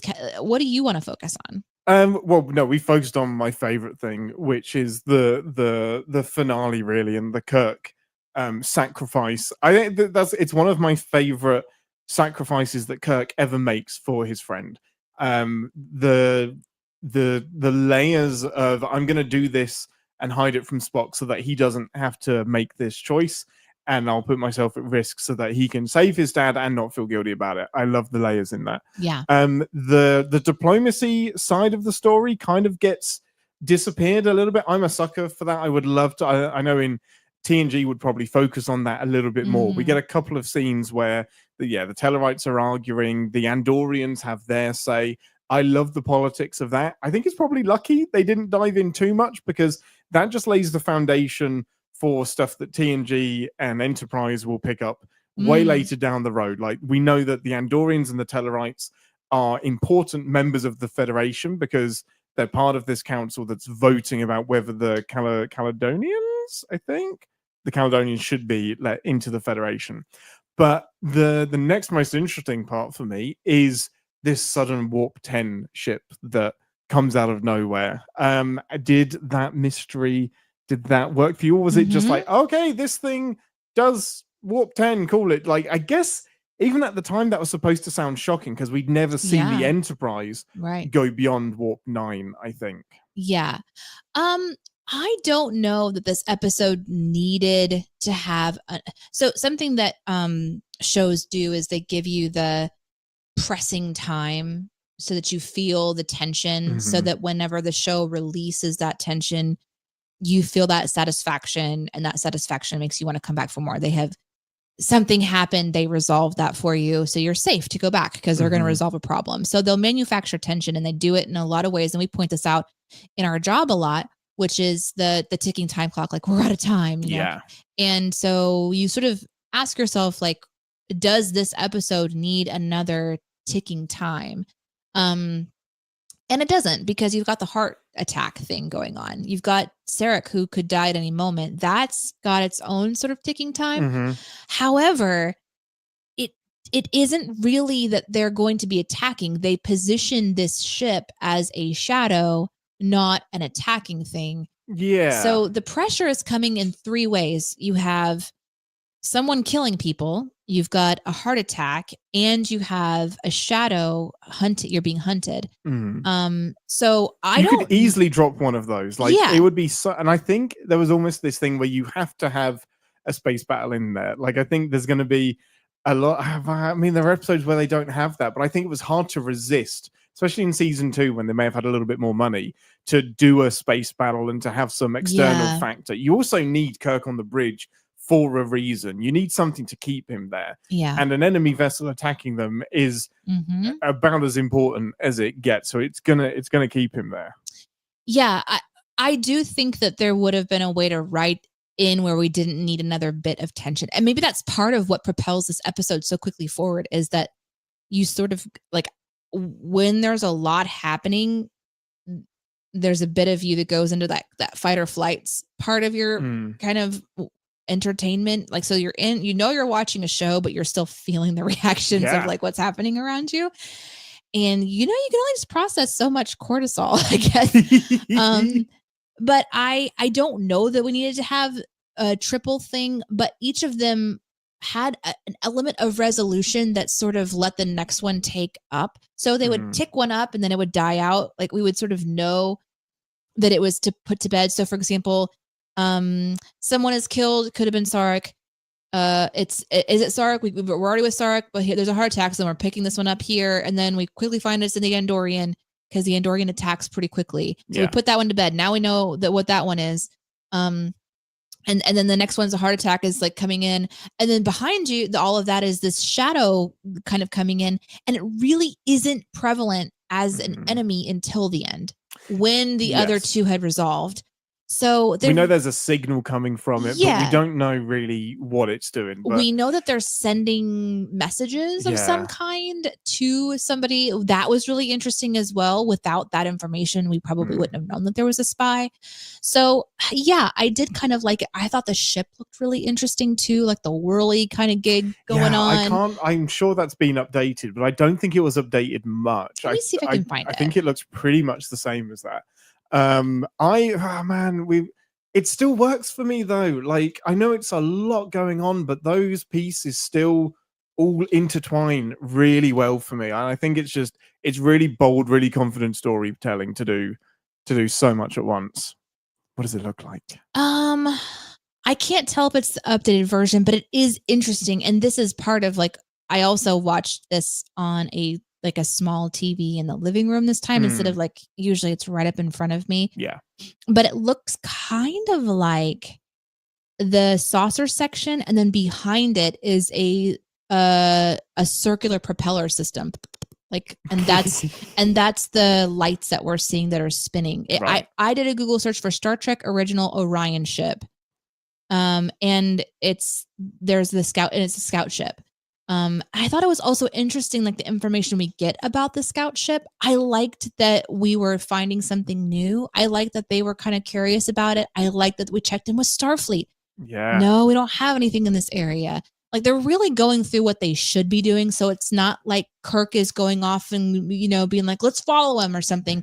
They have a mission. They're trying to get their people to safety. So the writers gave them a reason to not engage this ship. Yeah. They gave them a reason to kind of like, it's like going into uncharted territory and just trying to get to the next base as fast as you possibly can and keep everybody safe. Yeah, especially when you have like 114 delegates on board that you don't want to put at risk. Yeah. It made sense to me that there would be somebody they're on a fast run, and they explain at the end that it was a scout ship not intended to return. Yeah, there's a risk of doing what it did. Like, this isn't like, it doesn't match any technology, and the reason is it's a technology, but it's being operated in a way that you would never operate it, because it's insane. You're going to die. You're going to get blown up. So even that is a really fun spin that wasn't just like, oh, it ended because they got blown up. And the way that Kirk you're all right. And the way that Kirk wins the fight is really interesting. It's a classic now, but at the time it would have been original. Drop the power down to make it look like you're dead in the water, lure them in, and then power back up and fire. Like, that has an interesting... You can always tell the episodes that are written by like the top tier, because everything is very logical and everything. Yeah, we could just end it this way, but we're going to find this more interesting way to end it. I did find on whatculture.com, there was something posted, 10 things you didn't know about the Orions, and number 3 was Journey to Babel. And on screen it does look like it's just sort of a glowing just a glowing orb. Yeah, I think it was lower resolution. The remastered version, it says first aired in 2007, short of exactly 40 years from the original. And amongst the numerous changes was a completely new Orion ship to replace what was initially a spinning orange ball. Yeah, it was usually just a ball of light. Yeah, which works because it's kind of like going that fast. There was one moment that I wanted to talk to you about during all of that, where Uhura has managed to make the deduction that there's a signal coming from inside the ship, but then there's a call coming from inside the house. Yes, exactly. But Kirk then chastises her because she's got the wide beam sensors on instead of the narrow field for inside the ship, and he gives her a telling off, and she's like, "I'm so sorry, Captain." That just felt unnecessary to me. I'm like, can we not have given Uhura that? Can we not have given her a win? I don't know what benefit that has other than making Kirk look great. Look how intelligent Kirk is. He solved the fact that they were using the scanners the wrong way. Whereas I think modern Trek would have been more like Uhura gets the solution, and Uhura figured it out and says, "I've done it." And I feel like Spock would have got that moment. It stood out to me as an unnecessary ego boost for Captain Kirk at the expense of Uhura. Well, they are women, and right. I'd forgotten about that. It's really it's an unfortunate byproduct that is of an era, thankfully, in the past, and we don't see as much of it in media anymore. But it is a very comfortable thing to see men in the positions of power and authority. I think Nurse Chapel, was that Nurse Chapel in this one? Yes, correct. So she is like, "Come on, nurse, tell me the stats," and then he doesn't even know what the stats mean. It's just something for the woman to do on screen for the woman to do on screen's sake than it is thinking about them as a more competent professional than anyone in the room is. So I guess I'm used to it. It didn't really bother me. I think my interpretation of that moment was Kirk's passion for, he just found out someone's spying in his space and he's pissed. Yeah. And I don't know that I didn't take it initially as it being him chastising her, but I think you're right in that Spock would have been he would have figured it out himself. Yeah. He was given time actually to figure out the type of ship. There was a lot of screen time given to him describing what the ship was made out of and why he couldn't scan it properly and these kinds of variables. But for her, she had been doing a wide scan, and he sees that it needs to be kind of narrowed and everything. And it was an important part of figuring out where would she have gotten there? Maybe would a modern telling have done it differently? Yeah, I absolutely think they would have. I think it would have been what are some ideas we can think of, or just a discussion. We usually see that kind of more. Give me ideas, people. We would have seen a captain say something like that, and somebody what if we did this with the field? And then Uhura would have said something about, I could, instead of doing the wide, what if I recalculated this to where it would go more narrow? So you're right. I think that maybe it wouldn't have been the captain that would have figured that out, because that is her area of expertise. Yeah, and I don't see it as anything that Kirk did wrong. It's the writers. It's the one bit of the episode where I'm like, did you really need to have a dig at her in that moment? What does that benefit? I feel like you want to elevate those people on the bridge on your TV show, rather than give Kirk another moment to be the hero. He's got enough in this episode to be the hero, but that's me getting super duper nitpicky. I think, let me just quickly check my notes. There's a couple more individual moments that I really, really love. DeForest Kelly, which is Leonard Bones McCoy, his little face lighting up when it is exposed that Spock had a teddy bear. His face lit up, and his smile when he gets that big grin, and the camera is just close up on him, and it's okay, now smile, and he just goes, a teddy bear. It's such a great moment. The humor in this episode is top notch. So that I think the audience at this point is likely connecting to the Spock character. The show is responding to that by giving more information about Spock and giving screen time to the story. I learned that the Live Long and Prosper was first seen in the most recent episode we watched with Spock, and now here we're seeing the two-finger situation and my love situation, and we're learning even more about how deep does the logic go in a family dynamic, and there's a lot that they're exploring here. So I think this is a reaction to the audience being really curious about this really amazing character that Leonard Nimoy is presenting to us, and the writers are giving us this information. So I think that we want to know that there's a little humanity in there somewhere, and we learn a couple of things that are a bit heartbreaking as well, especially about the bullying. Now, I remember about the bullying because I saw this. We talked about it during Strange New Worlds. I think it came up in the conversation when I was kind of being kind of updated on Spock, because I didn't know a bunch about him when we first started watching Strange New Worlds. And so here you get to hear the mother's point of view straight from her mouth in the very first episode that's mentioned. How powerful that was for me as a mom, going, oh my God, like little Spock coming home being bullied by the, I guess, emotional assholes that are children, even in Vulcans, a Vulcan. Yeah. And we see it in the first J.J. Abrams Star Trek movie in 2009. We get to see a flashback of young Spock being bullied, and the very logical way that the bullies bully him as well. So there is a way to do it, and it's especially so we've covered repeatedly. Yes, Vulcans have emotions; they suppress them. They don't fully suppress them until they've been through the Kolonar, which is when they're like 18, ceremony. 19, 20, they whatever purge. it is. They have a full purge. So I can imagine adolescent Vulcans being more susceptible to emotional manipulation and like bullying and stuff like that. But the way that Amanda, and I can't remember the actor's name, somebody in the live chat will definitely point it out, the way she describes the story and how much it broke her heart to see her son come home, Jane Wyatt, thank you, live chat, to see her son come home knowing that he couldn't express how he was feeling, because that's just going to lead to more bullying, but knowing that there is a human part of him that is crying inside. And that is such a beautiful way to write that the Vulcan exterior probably wasn't showing it too much, but she knew that her human part of her that's inside him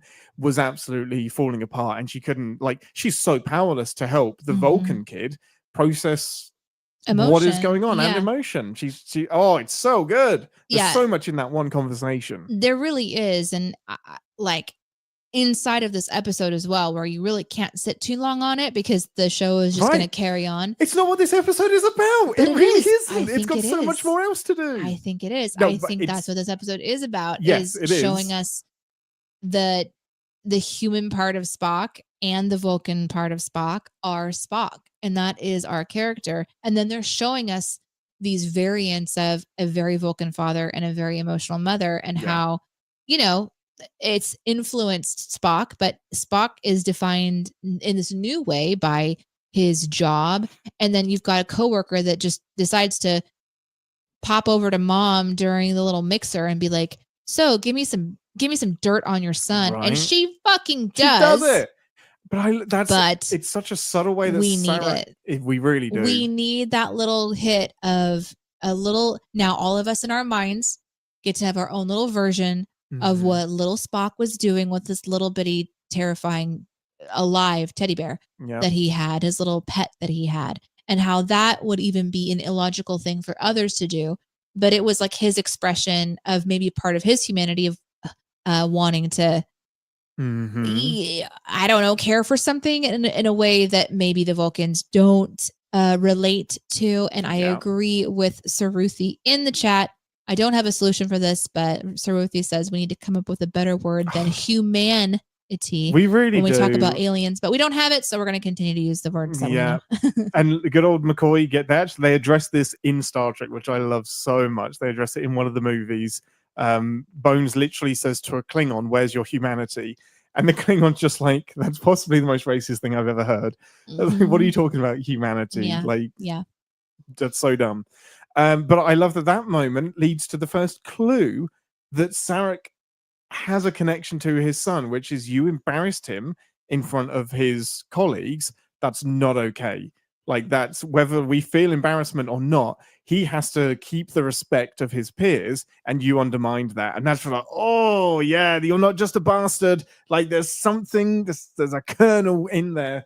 It's such a layered episode. This could have been a full movie. I'm glad it isn't, because then would I like it the same? But this episode does an incredible amount of legwork. Yeah, I also didn't agree with that moment, though. I mean, that maybe would have embarrassed the dad, but that might not have embarrassed him. Like, you don't know what's actually embarrassing unless you actually talk to your son and he doesn't do that. So he can just kind of back the fuck off of my favorite character. But Sarek does know that humans like McCoy take that stuff and hold on to it. So whether it bugs Spock or whether it affects him at all, there's a chance that it affects the perspective of the humans, and that makes Spock's life more difficult. That's where I think he was getting much to. Assuming that is Sarek assuming he knows more about Spock's life than he does because he doesn't have a fucking relationship with him. So that sounds like a parent to me. I'm glad to see the complicated relationship. I still respect that it's on TV, but like, that to me was a leap. That was just like watching her slap him. I was like, really? Like, this is hard to watch, but I guess this is just kind of like what it is. But I'm really sensitive to the embarrassing thing because I was raised in a family where you don't want to embarrass yourself. And so you really need to be the best version of whatever the environment gives you so that you don't upset anybody, because you don't want to upset anybody because that's bad. Like, okay, little girl, don't be you because you're going to make people uncomfortable. So then once I started feeling the resistance to that, I really leaned into it, and I quickly became their worst nightmare by not doing all of the things that, a young Christian woman should be doing. And so I fought at an early age to not go to church because I had a deep conversation and my stance was, I have to be a hypocrite in order to get along with anybody. Yeah. On the one hand, you're telling me to be myself. And on the other hand, if I am myself, then I am labeled as all of these terrible things, and I don't want to be around it. So the only way for me to survive in church is to be a hypocrite and just go live my life how I want to live it over here. But when I'm in church, be an entirely different person and play along. And I didn't want to do that. And thankfully, my mom and my dad agreed. And they're like, okay, we can see your turmoil. You don't have to go to church. And so I was able to stop going at the age of 13, which was a really important time to stop going for me individually. So that's like idea like that someone tells you what's embarrassing and you don't have a chance to say it yourself really pisses me off, because that's how I live my life. So I'm really fucking sensitive to it. So when he said that, that was the most emotion I felt the entire time. Like, it was annoying to watch him get slapped, but then I'm like, oh, that's just 60s drama. You remember when we used to just slap everyone? Yeah, it was everywhere. Like, and I felt a lot of emotion, like excitement whenever Kirk, double jumped off of a wall. Yeah.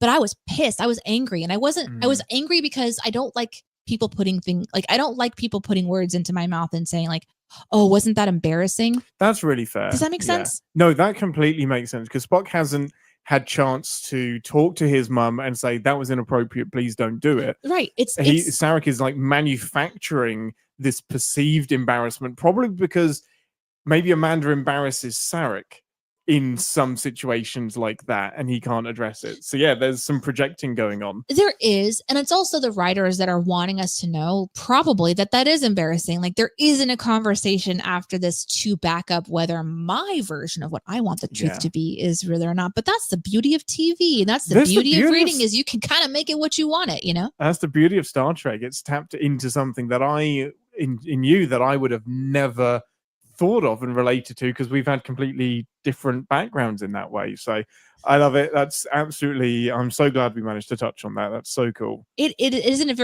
very interesting kind of moment though, where we do get to see that Sarek is invested in, because I think that was the same scene where then his mom says that you're proud of him. Exactly. Because it shows his reputation. Yeah. It shows that he cares because he's invested in a way. And then I know what they're trying to do. It triggered me, guys. Yeah, totally fair. Completely fair. And thank you, CDR, for reminding us. I'm going to say this out loud because I think this is funny. CDR Smith in the chat says, our weekly reminder that the ambassador is not a Vulcan. She is not. But I want to be a Vulcan. She wants to be. With training. We'll get you through the code. Oh my God. Can you imagine if I could purge my emotions? I am terrified of what that human would be capable of. I feel like your emotion is the only thing keeping you on the rails. What? Yes. True. I think that's true. What you don't need to lose is your empathy.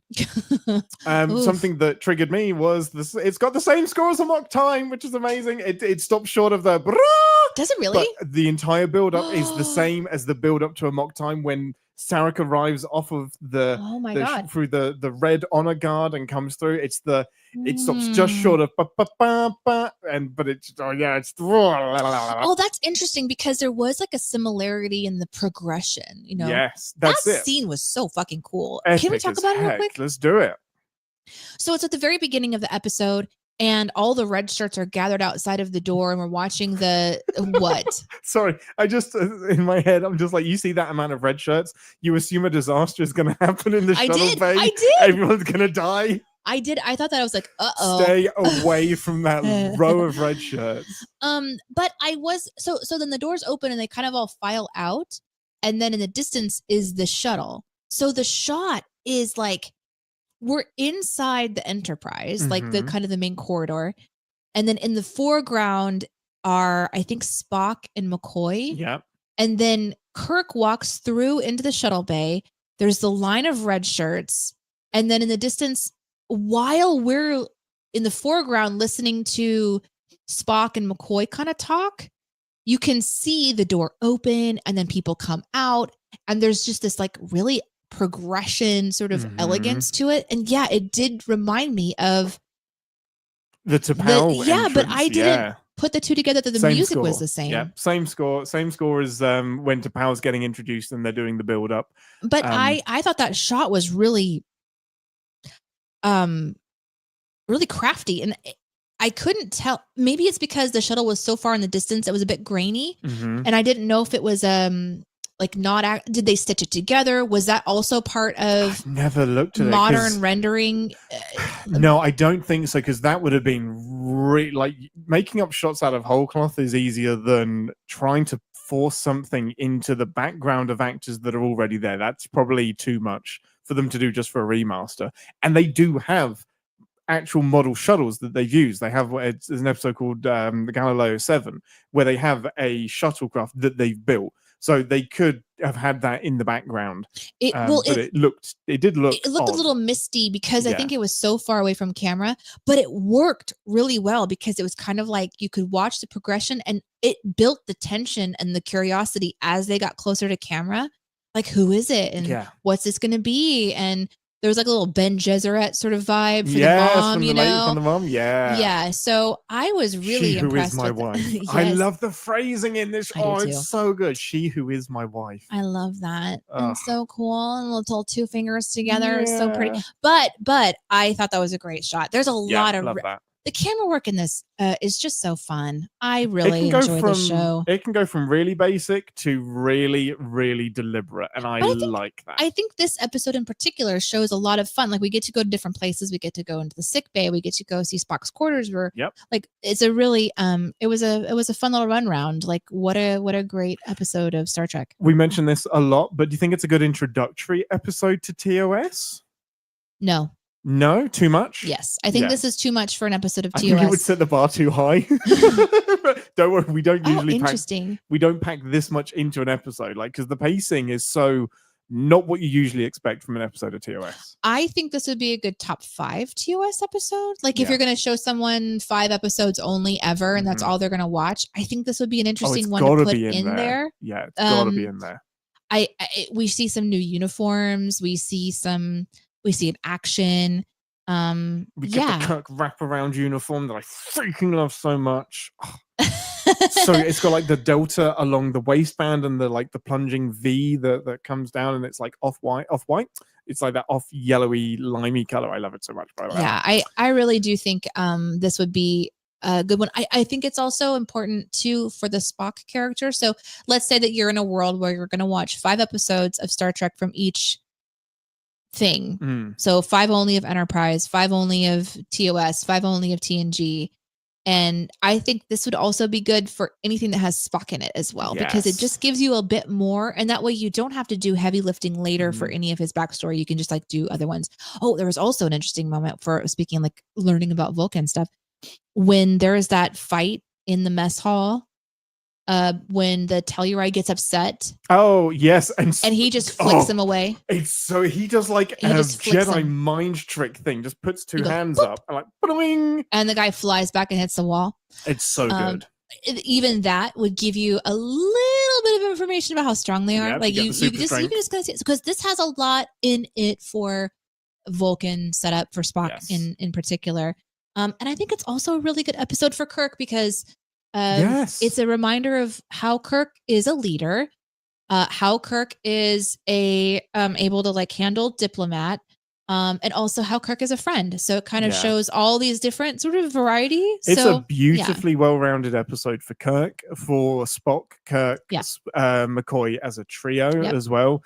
Space battle as well. I love that Kirk gets to be a diplomat at the beginning when he says, regardless of what your opinions are, the decision isn't being made here. The vote is being made on Babel. Whatever you talk about now is completely irrelevant. And that is really logical. And Sarek respects that and says a very logical decision. He gets to be that. And he has that little off-kilter smile as well in the moment where he's diffusing the situation with his charm. Great moments for Kirk overall. Adore this episode. Absolutely see why this could make anybody's list. Immediate pips, 4 pips for me. There was one last line I wanted to mention, although it's a little bit cringy because they're all piling onto Amanda a bit unfairly. Spock says, is she always this emotional? And Sarek's like, yep, she is. Spock's like, why did you marry her? At the time, it seemed like the logical thing to do. That is the highest praise. And if I ever get married, that is what I will tell my children and grandchildren. At the time, it was the logical thing to do. It's the most like emotion. Hopefully it remains logical. Yes, exactly. That's the goal. If it remains logical. At the time it was illogical. Yeah, it may not be now. But it is a compliment. Like, why did we get married? It was logical. That's high praise coming from a Vulcan. It is. And I love that. And considering I'm a Vulcan, that'll be something that I should say. I'm not a Vulcan. You want to be. I think I'm an Orion. You can aspire. You're not an Orion. Yeah, I'm just a. You do have some tend energy. I've got some tend energy. Tendergy? I've got some tendergy. Yeah, an aspiring Orion. Yeah. Well, with that, what am I? Thank you, Sarah. I mean, obviously I'm human, but that's boring. While the ambassador has an identity crisis, let's head over to engineering to do some sins. Battle Station Red Alert. This is the part of the show where we re-engage our sin brains, remind ourselves that no TV shows without sin, even our beloved Star Trek. I will start off with just parental problems cliche. Like, heaven forbid we have an episode of content ever where the parents just get along. And like, they really, really like, I guess it just speaks to, is there a parental relationship out there that is healthy and that actually doesn't have its issues? But yeah, it is something that gets covered in content a lot. Mine, I have a couple, but I think this is the biggest one for me, was letting the prisoner onto the bridge just to walk around. Do not let the prisoner on the bridge. I mean, this is a prisoner who was already taken out, tried to take out a red shirt and almost succeeded when they went down to try to figure out how the Fodorian was getting. So they've already shown signs of being able to fight and resist. And he's literally just standing around there inches from anyone. If he had a hidden weapon or could grab a weapon. I assume he's been searched, but who knows what even hidden secret things they have. Yeah. I mean, they don't even know what species he is. What if there's, I don't know, a hidden tentacle somewhere that has like a little spike on the end? There's all kinds of things that could happen.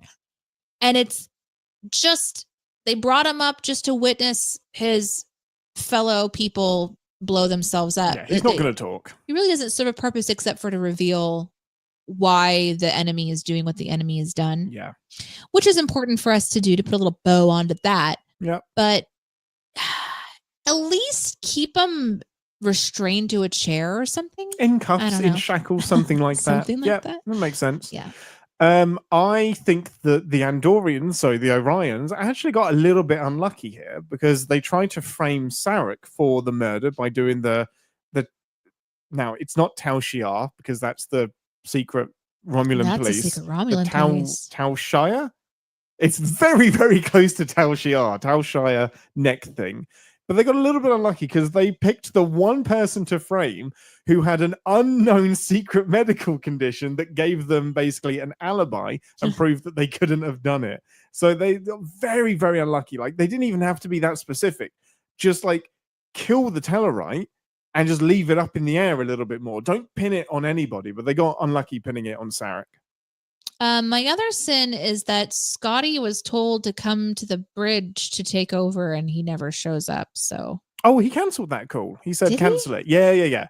I missed that. Yeah, part. As soon as the ship started like attacking, Kirk cancelled the call. Okay, I missed that part because I'm like, "Where's Scotty?" Yeah, where is he? Taking his time. I would love him to be. Actually, that's the only thing this episode is missing is some Scotty. Can you imagine if this episode had Scotty at the helm during a battle? While Kirk is like forced to just sleep. I mean, there are plenty of times when Scotty is in charge because Kirk is on the planet and Scotty has to take the command decisions and do the battle and stuff. Because you know what? Maybe the captain shouldn't be on all of the fucking away missions. Okay, well then that's a cancelled sin for me. Okay, go on. That leads into one of my cancelled sins because originally I was going to sin Kirk for not calling sickbay after the attack. He calls the bridge, but that's actually a sin removal for me because it speaks to Kirk's character that he didn't call for help. He called for security. He called to the bridge and said, there's a murderer here. Because what if the Andorian wakes up before Kirk does? So his first priority is to make sure that security gets down there. He talks to Spock and that the Andorian is apprehended and that he knows it's not Sarek. Because what if Kirk dies and can't translate any of this information? So instead of calling a medical team to assist him, it's security first, and then hopefully medical will get to me. So I may be reading too much into that, but I love that his priority is to report what happened to Spock rather than get medical attention. I'm gonna go to the chat because I don't really have a lot. I was enjoying it too much.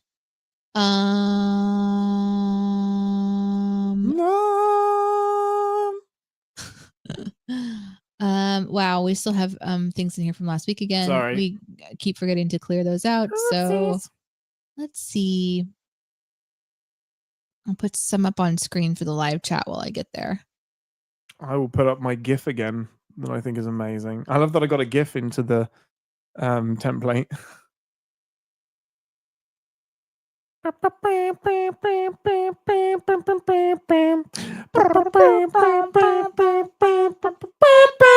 Oh, Twix didn't like that. I'm sure he didn't. Left. Oh, this one made me laugh. This is from Sci-Fi Brony Sin. Warp 10, they're going to turn into salamanders. So there is a... Oh, is that an actual thing? Yeah, that's the thing. Yeah, there's a... I just thought it was an example. I thought it was a random example of just turning into something. No, this is real. There is a cabal, and I'm calling them a cabal deliberately, of people on Discord who are campaigning for the Voyager episode's threshold, where this happens, to be in this season. And I said, if you can wholeheartedly put that on your list of favorite Treks episodes ever, and I buy it, then we'll do it. But I don't think it's on anyone's favorite list. Okay, it's just crazy. It's fucking insane. They turn okay, well then we need to have a season of fucking insane. We do need a season of fucking insane episodes. Yeah. That might be what we do next. Oh, we'll save it for that. Okay. Yeah. My next one is at the opening of the episode, Kirk does a captain's log and says the issues of the council are politically complex, which is right to talk for. We don't really want to explain it. We don't want to talk about. It's not important. It's not really what the episodes are about. Also, sin on me for calling them Caledonians. I think they're Catarans. I still haven't got the name right. The Catarans? Cadillacs? I don't know. Pretty sure they're Cadillacs. This is some Fry Boy. I'm not going to send Amanda embarrassing her son. That's what mothers do. I'm going to send McCoy being a dick about Spock's childhood pet. That's exactly right. That's the dick move. Like, you respect that pet, okay? My next sin was Sarek waiting until he was in a public room to take his meds. No need for that at all. He slips the pill while the Tellarite is looking at him. Like, you really should have done that in private, not at the buffet table. Why not? Why can't you take your meds in public? Because he's keeping the fucking thing secret. Oh, At that point, I he's see what hiding you're the heart saying. I disease. see what you're saying. Okay, Yeah. okay.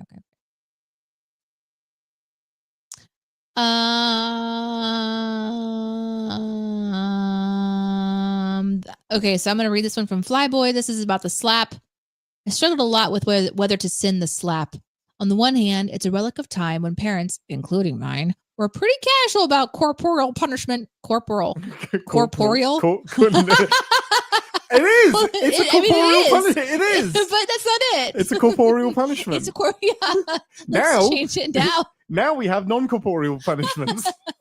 Oh my God. Oh no. On the other hand, it's a powerful statement for someone as obviously gentle and peaceful as Amanda to be so frightened for and frustrated with her family that she explodes. Ultimately, ding. Yeah. Yeah. What else can she do? Like, she has been logicked into violence, which is what Vulcans think is the problem with humans, and it's why Sarek is so annoyed that Spock is with Starfleet, because he's just like, you go into Starfleet and you're rooting in guns and laser beams, whereas you could be advancing society through the Vulcan Space Academy, which doesn't have as many pew-pews. That's his big issue. Do you have another one? Yeah, I do. You know what you don't want to hear your heart surgeon saying in the middle of heart surgery? I've never done this before. Man, I wish I knew if that blood pressure was good or not. Okay, he hasn't operated on a Vulcan before, but you should at least know what the fucking blood pressure should be. I'm not a doctor, and I know that. Like, it's one that he's like, it's funny for the audience, but you are a doctor. You should know what the blood pressure is on a Vulcan. Yes, I completely agree. Sci-Fi Brony mentioned this one, and it's something that I thought when I saw it, and it definitely is a sin, because Chapel sedates Spock while he's trying to speak about something important, and I don't know why. Now he was trying to get out of the machine, and they had all just as a group decided that they're going to knock Spock out and make sure that he can save his dad. Like, protocol be damned, you're going to stay down. And so it was like this group decision on Spock's behalf, which I think Spock should probably have a conversation with them all at some point about how his agency was taken away. But completely. In that moment, she goes over and she sedates him. And when I watched it, I was like, did she just make him pass out? And then she sets down like a syringe. I wasn't entirely sure until this sin popped up. Yeah. But he was saying something, and why not like listen to that and convey it? And I had that in my notes. What was he saying? Who should know about this? Yep. And it absolutely is a sin. That was my final sin as well. Like, take a pen and paper down. Like, guess what? You have communication ability. Write down whatever it is Spock is saying, then sedate him, because the ship is falling apart around you. You are under attack. Like, and you know it's Spock. It's not like it's some random person that could be wrong. If Spock is choosing to share this information, there's a good chance he's right. Mm-hmm. And he was. He was right. Yep. The chat is also exploding that Amanda should not be in the room while the heart surgery is happening, which is fair. No, she should not. She should not. No, I mean, maybe. I don't know, guys. If my child was having surgery or my husband was having surgery and I was allowed to be there, I think I would be there. Yeah, but like, she's kind of like on top of the table. I feel like she'd get underfoot. I would be afraid of her slapping me, but that's about it. Yeah. That's fair. This is a sin removal that I liked. The correct lights flicker for the orders to shut down port and starboard side. That's a good attention to detail. Yes, correct. I thought that was kind of a clever thing we didn't talk about, but that was clever, wasn't it? No, I sinned that. I was going to sin that moment, but I didn't write it down because the internal lights don't matter. They can't see them. So that was all for the audience. It was for the audience. It wasn't for the Orions, because the Orions can't see inside the bridge. Okay. You just need the external lights to go down and start drifting. Anything else, Ambassador? Nope, that's it for me. Amazing. Well, thank you, Sarah, for that suggestion. I am over the moon with how much the Ambassador loved that episode. It's always fun going into these because I know I'm going to love them, and I'm pretty certain that she is. But when you really, really love an episode, it's so fun. And I think we're on a string of 5 or 6 4 out of 4 Pippas. Like, it's not a surprise. I mean, we're watching people's favorites. And I think what's really great is that they're favorites for a reason. Even the baseball episode, even though it wasn't something that I would watch, I still appreciate that it's good TV. Yeah. They're doing a good job making good shows. Yeah. It's a really, really fun. It's a fun I've completely forgotten the word I was going to say. It's why this season is so much fun, if I do say so myself. Well done. Good thinking. Well, next week's episode. Pat on the back. This is so interesting because next week's episode I planned to be backpedal. That's not backpedal at all. That's more slurping. How do you backpedal? Next week's episode, the ambassador and I are doing a little bit of traveling, so we are going to be releasing Buffer Time 2, The Wrath of Cat. So we're going to have a Buffer Time episode in your feed next week. So it won't be an episode to cover, but it will be some lovely chats that we're going to have that I think Star Trek comes up occasionally, and some other various stories that you won't have heard. Will all be brand new, fresh content. And then the following week, this is really interesting. I had scheduled the animated series, the first ever episode that we're going to be covering. So there were 2 episodes that were emailed in. One, the Counterclock Incident, and Yesteryear. I was going to go with the Counterclock Incident because I prefer it. However, we definitely have to pivot into Yesteryear after watching this episode, and the ambassador will find out why that's crucial next time. So the homework for 2 weeks from now will be the animated series, season 1, episode 2, Yesteryear. So keep sending in your favorite episodes and anything else. We have a little backlog of emails that you guys have all sent. Not all of you, not literally everybody. We could maybe we could read a couple of those for our Buffer Time episode. Yeah, that's a good idea. We have a backlog of emails that you lovely people have sent in that I just what has happened to you? I trimmed my beard this morning, and that second it came from under my tongue onto the roof of my mouth. What? It's just been hanging out under your tongue the whole time. You didn't feel it? No, felt it now. That's highly suspicious. So have you recently burned the inside of your mouth? Can you not feel it? Oh no, I did. Yeah, on the underside of my tongue, but I now have feeling back there. Yeah, that's disappeared now. Wow, what a time. We have a lovely backlog of emails from a lot of you. Why can I not talk? Because you have hair on your tongue. We have a backlog of emails to get to. We have not forgotten you. We will definitely be getting to them at some point. We may stick some into the Buffer Time episode next week. So keep sending them in, and your favorite episodes of Star Trek, to captainspod@cinemasins.com or discord.gg/cinemasins, where we have a lovely Captain's Pod channel. Ambassador, do you have anything to plug before I get this hair out of my face? Nope. Great. We will see you next week for a Buffer Time episode, and we'll see you in 2 weeks for a proper episode of Captain's Pod. And until then, I'm Captain Ian, and threats are illogical, and payment is usually expensive from me. And it's shh from me. Live long and Podspur. It's perfect. Shh. Love it. Love it, love it, love it. So okay, why am I a Bajoran? Why am I Bajoran? Why? Because I don't know anything about Bajorans, really. Feisty.